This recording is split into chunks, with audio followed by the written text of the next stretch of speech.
But in Russia, there was a group of men who had seen how this very lack of belief in politics and dark uncertainty about the future could work to their advantage. What they had done was turn politics into a strange theatre, where nobody knew what was true or what was fake any longer. They were called political technologists, and they were the key figures behind President Putin. They had kept him in power, unchallenged, for 15 years. Some of them had been dissidents back in the 1970s, and had been powerfully influenced by the science fiction writings of the Strugatsky brothers. 20 years later, when Russia fell apart after the end of communism, they rose up and took control of the media. And they used it to manipulate the electorate on a vast scale. For them, reality was just something that could be manipulated and shaped into anything you wanted it to be.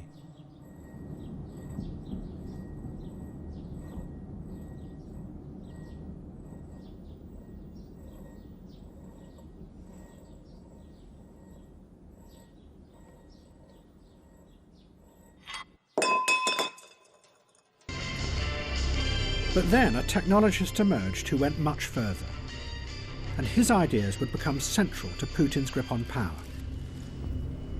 He was called Vladislav Surkov. Surkov came originally from the theatre world, and those who have studied his career say that what he did was take avant-garde ideas from the theatre and bring them into the heart of politics. Surkov's aim was not just to manipulate people, but to go deeper and play with and undermine their very perception of the world, so they are never sure what is really happening.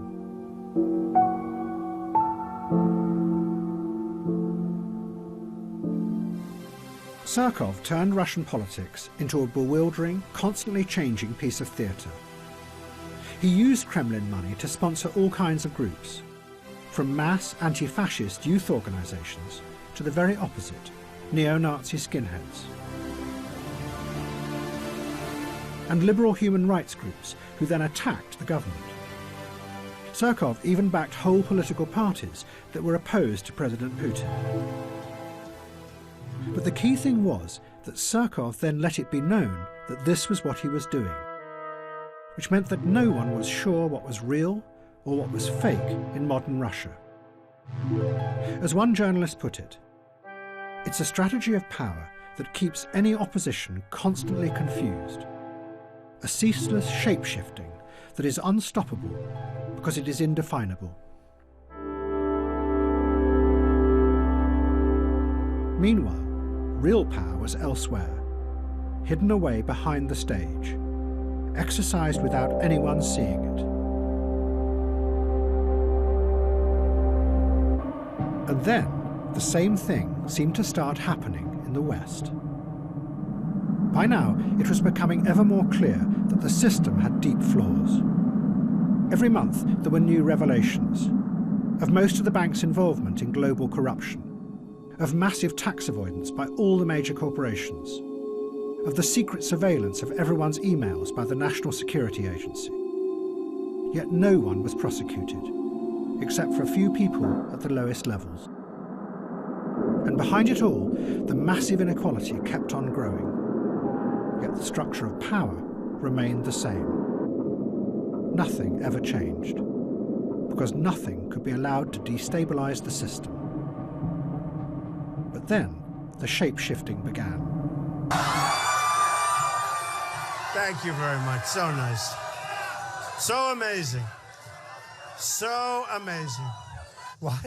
That's okay. I love you more, okay? The campaign that Donald Trump ran was unlike anything before in politics. Nothing was fixed. What he said, who he attacked, and how he attacked them was constantly changing and shifting.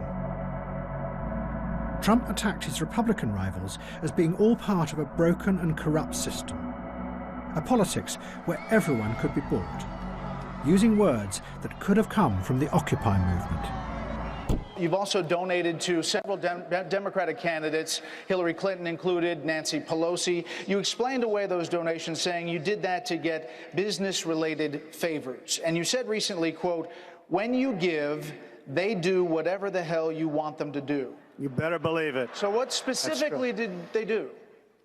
If I ask them, if I need them, you know, most of the people on this stage I've given to, just so you understand, a lot of money. I will tell you that our system is broken. I give to many people. Before 2 months ago, I was a businessman. I give to everybody. When they call, I give. And you know what? When I need something from them, 2 years later, 3 years later, I call them. They are there for me. So and that's a broken system. But at the same time, Trump used the language of the extreme racist right in America, connecting with people's darkest fears, pushing them and bringing those fears out into the open. Get the fuck out of here! Our country, motherfucker! Our country!